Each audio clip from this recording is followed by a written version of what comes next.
Inna Allah wa malaikatahu yusalluna ala nabi ya ayyuhalladzina amanu sallu alaihi wa sallimu taslima wassalatu wassalamu ala sayyidina Muhammad al-qail man ahabbani kana ma'i fil jannah wa ala alihi wa sahbihi wa man tabi'ahum bi ihsan ila yaumil wa ba'du.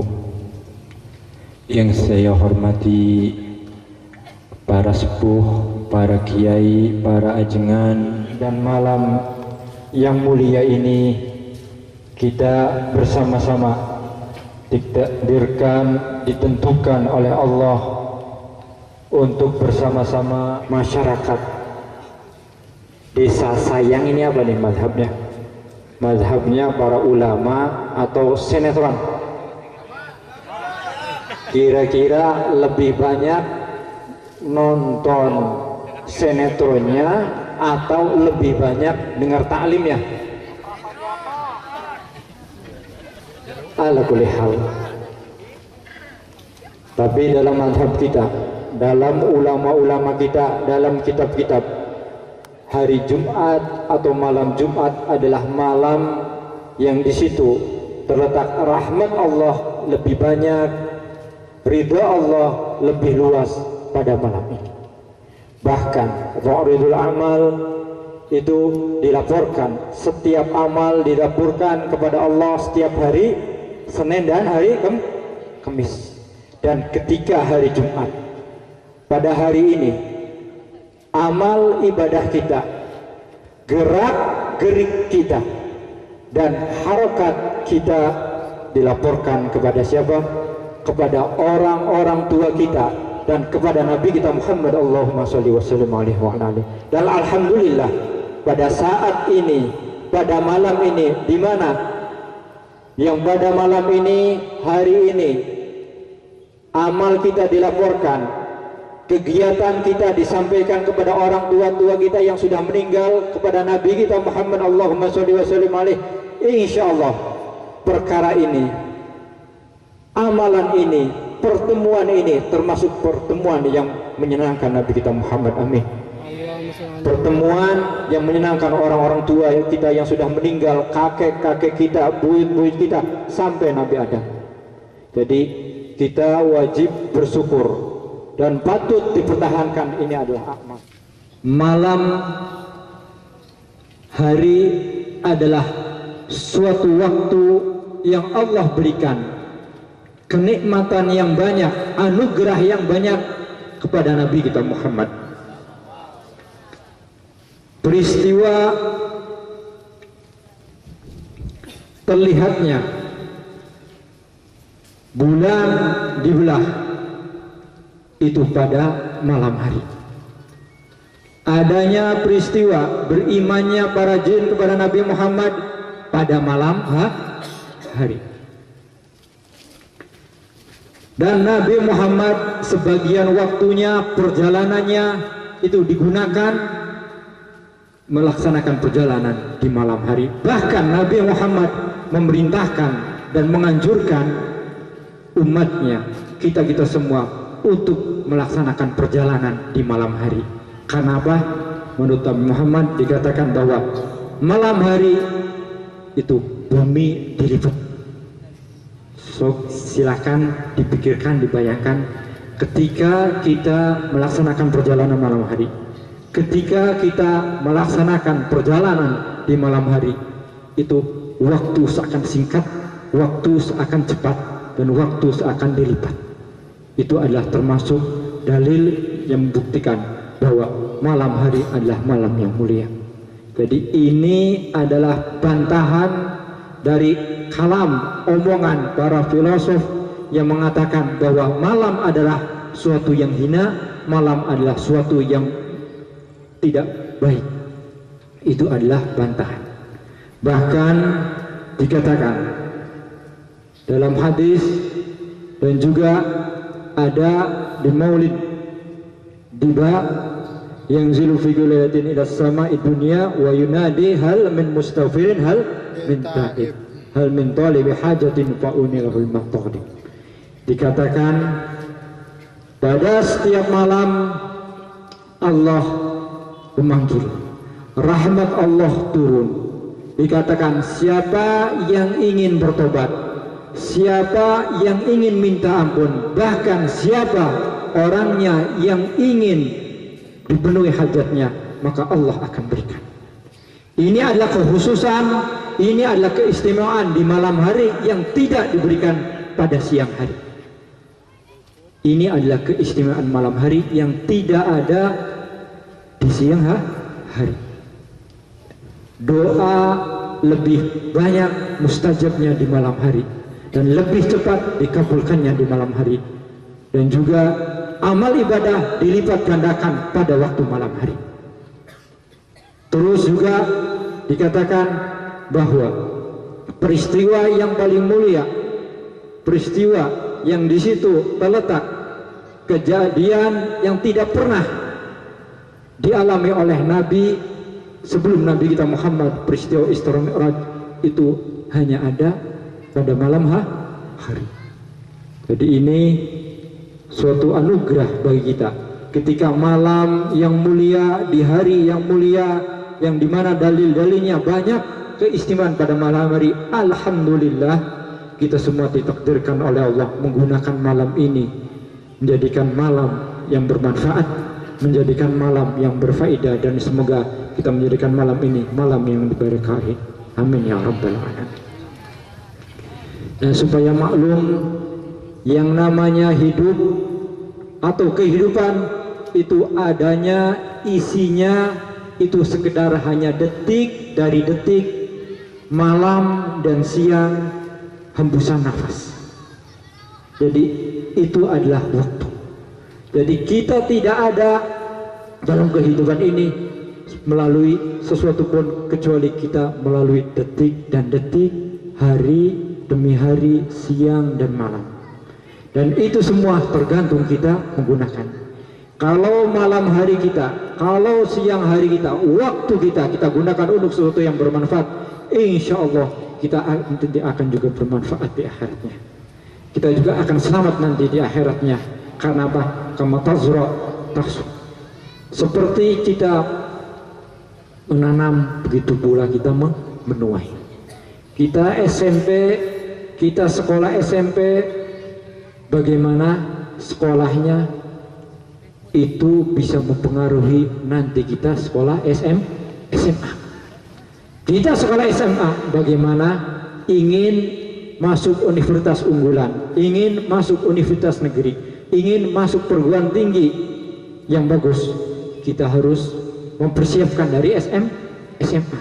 Begitu juga kita ketika masih muda, kita ketika masih segar badannya, masih kuat, ingin sukses di waktu tuanya, inilah waktu kita, inilah saat kita untuk meraih kesuksesan di masa tua. Dan ketika sudah tua, ketika kita sudah umur yang sepuh, bagaimana ingin sukses nanti di akhirat, tergantung hidup kita.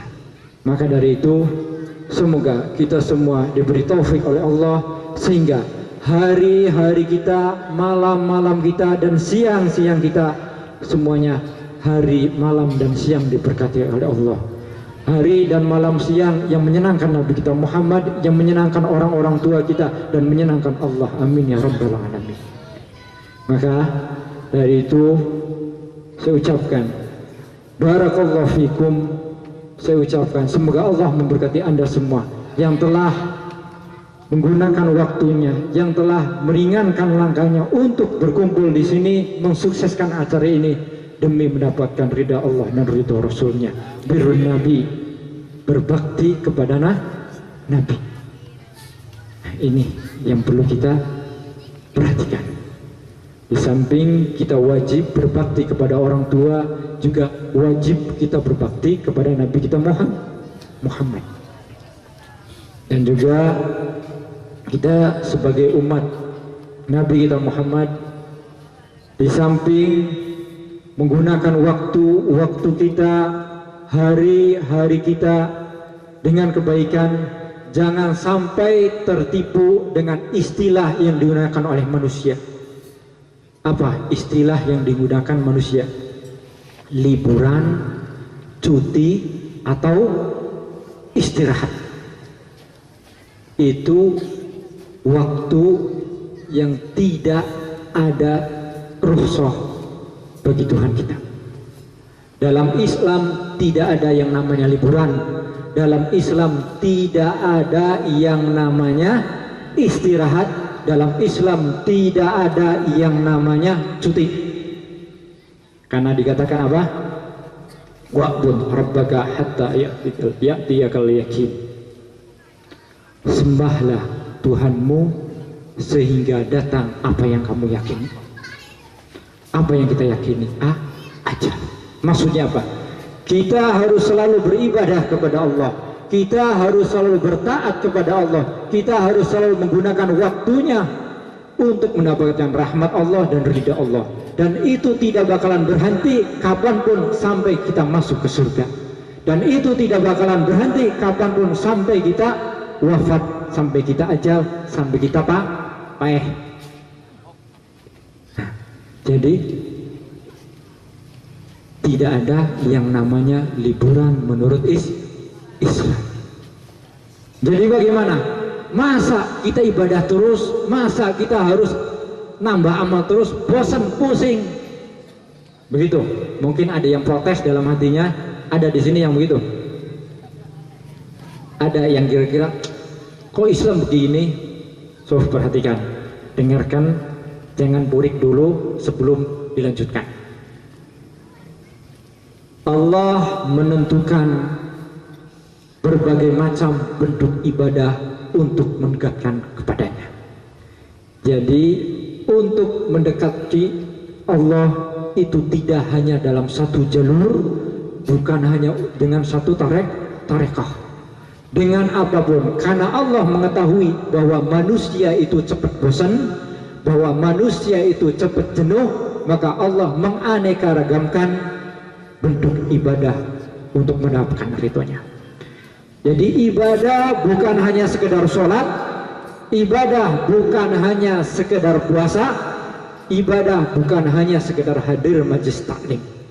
Apapun bentuknya, selama bentuk itu bisa mendatangkan kebaikan, maka dianggap ibadah. Jadi kita tamasya, kita jalan, itu juga bisa dianggap ibadah. Dengan apa? Dengan apa? Niat yang baik untuk tafakkur. Dengan niat yang baik untuk menggairahkan kembali semangat kita dalam ibadah. Itu disebutkan dalam kitabnya Habib Abdullah bin Alwi Al-Haddad yang ma'ruf dengan kitab Tasbihul Fuad. Jadi tamasya itu dibolehkan. Yang penting tamasyanya bukan tamasya di tempat yang di situ terletak laklat Allah. Jangan sampai tamasya didatangi yang di situ terletak terbukanya aurat. Jadi silakan bisa buka kitabnya dalam masalah tamasya. Kita boleh tamasya kemanapun, yang penting kita apa? Jaga dari perkara yang bisa mendapatkan laknat Allah. Bahkan para ulama itu biasa melaksanakan tamasya untuk apa? Untuk menyegarkan badannya. Karena ruh kita sudah terpaku, ruh kita sudah terpenjara dalam jasad kita. Kalau jasad kita terpenjara juga, maka kita akan malas untuk ibadah. Dan bentuk apapun juga bisa. Ibadah dalam Islam, saya katakan tadi, bermacam-macam. Terus di samping tamasya, hiburan, apakah dibolehkan? Boleh, tentu. Tadi kita dengarkan hiburan. Itu hiburan yang tidak mendatangkan syahwat, hiburan yang tidak mengeluarkan kata-kata porno atau mengundang syahwat. Itu hiburan yang dibolehkan. Jadi apapun bentuknya. Makanya di sana di Hadramut itu ketika ziarah Hud, setiap bulan Sya'ban haul itu para habaib dari bangsanya As-Sadiri Habib Hasan bin Abdullah bin Umar Asy-Syadiri itu mengadakan hiburan marawisan ada narinya. Seorang wali, seorang ulama besar lamun tasawuf, ahlinya tasawuf ngadakan ibadah ziarahud diselingi dengan apa? Dengan hiburan. Jadi nggak apa-apa hiburan itu adalah termasuk amalannya orang-orang soleh. Terus di samping itu kita juga harus punya pikiran yang luas untuk mendatangkan rahmat Allah, untuk memancing ridha Allah. Bukan hanya harus tinggal di masjid, bukan hanya harus tinggal di majelis taklim, bukan hanya modal seperti ini. Kita jualan itu juga termasuk ibadah. Jualan apa di sini? Masyarakat biasa sayang itu biasanya jualan apa? Umumnya apa? Umumnya tadi Anda sempat mampir di rumahnya Pak Iskandar. Depannya ada siapa? Ada apa? Material. Apakah sahibul material bisa masuk surga? Tentu. Kan apa? Masjid didirikan dengan adanya barang-barang material. Kalau orang Islam tidak menyediakan keperluan orang Islam, siapa lagi yang menyediakan? Kita wajib menghormati tamu. Nah, ini bagus. Ada 2 air minum. Menghormati tamu. Menghormati tamu dengan apa? Dengan air minum. Gelas. Siapa yang jual ini? Berarti orang yang jual gelas untuk membantu, tolong menolong dalam ibadah, yaitu menghormati tamu. Yang jual gelas juga dapat ibadah, dapat pahala, dapat rahmat Allah. Safar, jaga pasar, jaga rumah, supaya ahli baitnya, orang rumahnya tenang ibadahnya, tenang sholatnya, tenang baca Qur'annya.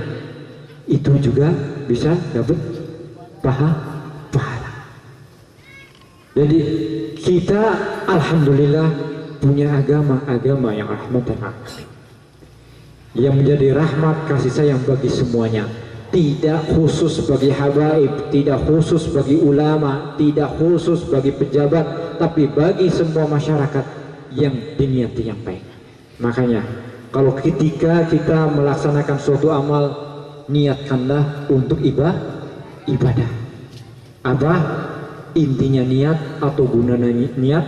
Tamyizul ada wal ibadah, membedakan antara adat dan ibadah, kebiasaan dan ibadah. Jadi saya ucapkan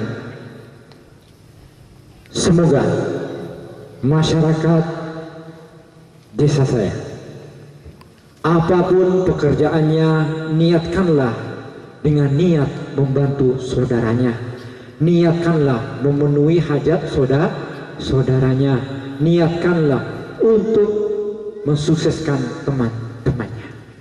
Jadi ketika kita nyupir, ketika kita jadi